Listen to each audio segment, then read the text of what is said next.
Assalamualaikum warahmatullahi wabarakatuh. Salam, selamat sore, Bapak-Bapak pimpinan, Ibu Bapak anggota Komisi 2 DPR RI yang terhormat dan kami hormati. Sebelum kami melaporkan tentang evaluasi dan proyeksi program kerja otorita IKN 2026, kami pertama-tama ingin menyampaikan banyak terima kasih atas kunjungan kerja Komisi 2 DPR RI beserta stakeholders-nya dari BKN, dari Pak Wamen ATR, Wamen Dagri, Wamen PAN RB, dan seluruh jajaran dalam kunjungan kerja ke IKN tanggal 10 sampai 12 November yang lalu dalam acara evaluasi, monitoring, dan evaluasi. Tentunya kunjungan kerja ini memberikan semangat pada kami, karena ternyata kami diperhatikan penuh oleh Komisi 2 DPR RI ini.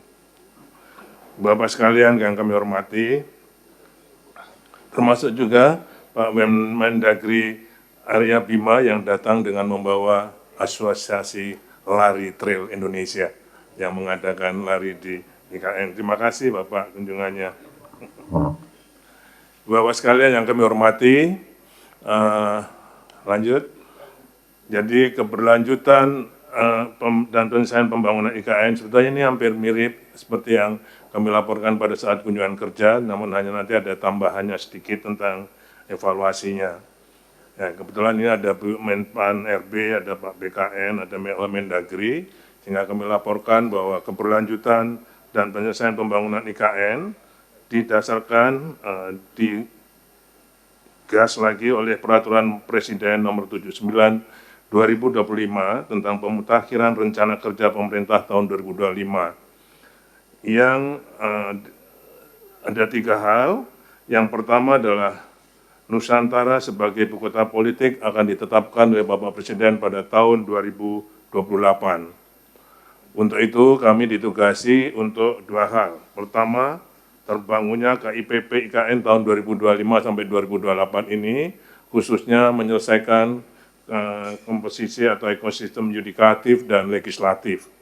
Di sana juga sudah ada target-targetnya. Kemudian yang kedua adalah mulainya pemindahan dan penyelenggaraan pemerintahan di IKN, yaitu mulai pemindahan ASN ke IKN mencapai 1.700 sampai 4.100 orang yang dimulai pada tahun 2025 ini. Dan kami sudah siapkan semua prasarana perkantoran maupun huniannya. Lanjut, saya kira ini agak jadi pembangunan di IKN dibagi menjadi 9 klaster dari kawasan inti pusat pemerintahan sampai pusat perikanan terpadu yang 9. Sekarang ini sesuai dengan Perpres 79 tahun 2025 tadi, kita fokus pada kawasan inti pusat pemerintahan, jadi yudikatif, eksekutif, dan legislatif yang harus selesai akhir 2027 atau semester 1 tahun 2028. Lanjut, ini sudah kami dibantu oleh Kementerian Dalam Negeri dengan penegasan batas wilayah IKN yang sudah disepakati bersama dengan Provinsi Kalimantan Timur, Kabupaten Penajam Pasir Utara, Kabupaten Kutai Kertanegara, dan Kota Balikpapan.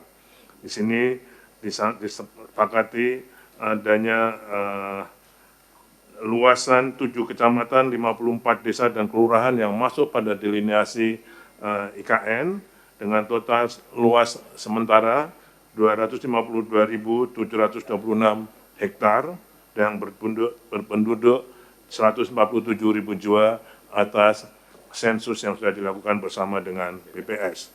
Untuk itu kami mohon kepada Bapak-Bapak Menteri dalam Wamen untuk bisa segera menetapkan ini melalui keputusan Bapak Menteri Dalam Negeri.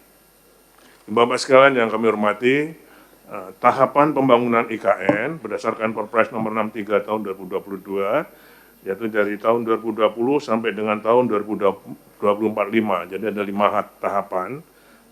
Yang sudah diselesaikan adalah tahun 2020 sampai 2024 berupa kawasan eksekutif, berupa perkantoran-perkantoran eksekutif dan huniannya.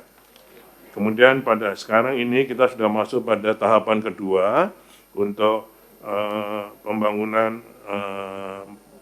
KIPP tadi.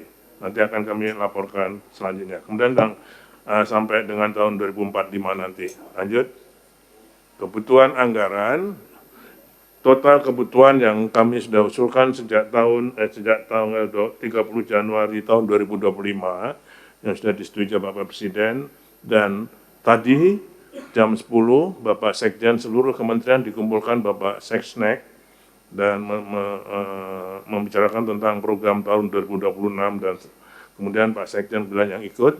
Jadi kita tetap dalam kerangka penyelesaian yudikatif legislatif 48,8 triliun tadi.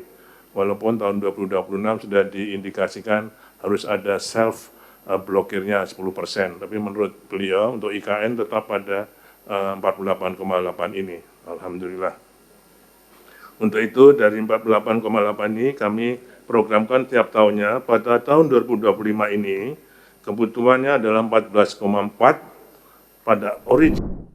Ibu Bapak sekalian yang terhormat dan kami hormati, sebenarnya kalau untuk IKN pada rapat dengar pendapat hari ini sudah digongi oleh Bapak Wakil Ketua tadi, Pak Zul, bahwa tidak ada pertanyaan lagi tentang IKN. Nah, itu saya kira sudah gongnya. Gitu. Satu itu, Pak, terima kasih Bapak supportnya. Ini juga disampaikan oleh Pak Irawan dan Syekh Aher. Saya manggilnya Syekh, bukan Kiai lagi, sudah Syekh. Al-Maktur, okay.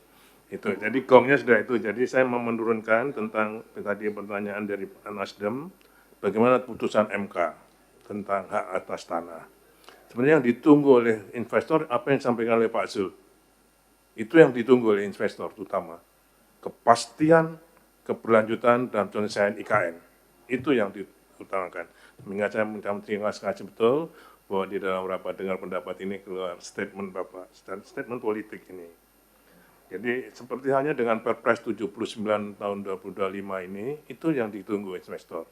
Kalau sebelum ada ini, saya kayak sendiri menjelaskan ke kiri kanan. Tapi sekarang ada Perpres, Bapak Presiden sekarang sudah di depan, saya di belakangnya. Misi saya melaksanakan visi Presiden, nggak ada lain, gitu kan. Jadi, sedangkan untuk putusan MK tadi, itu bukan mencabut hak atas tanahnya, tapi merevisi mekanismenya. Jadi kalau yang Undang-Undang 21 dari 2023, contohnya HGB, satu siklus 80 tahun diberikan langsung. Nah, direvisi itu menjadi 30, 20, 30. Tetap satu siklusnya 80 tahun, tapi pertama diberi 30, perpanjangan 20, dan pembaruan 30. Itu satu siklusnya.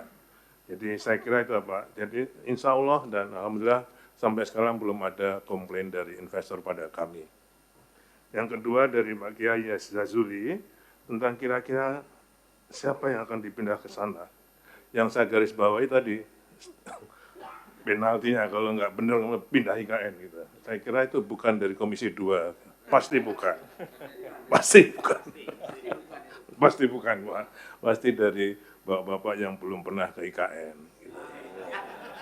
Karena Pak Syekh Aher begitu lihat saya di sana, loh apa sekarang lo jauh lebih muda, gitu kan.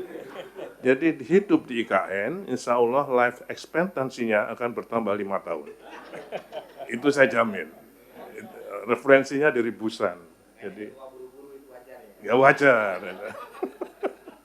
Jadi saya kira, Ibu Bapak sekalian, sekali lagi dalam DP ini, saya mendapat support yang sangat kuat dari Komisi 2 DPR RI, dan ini pasti akan saya sampaikan pada para investor, dan para, kalau life expectancy Bapak, kayak air quality index di sana pasti di bawah 10.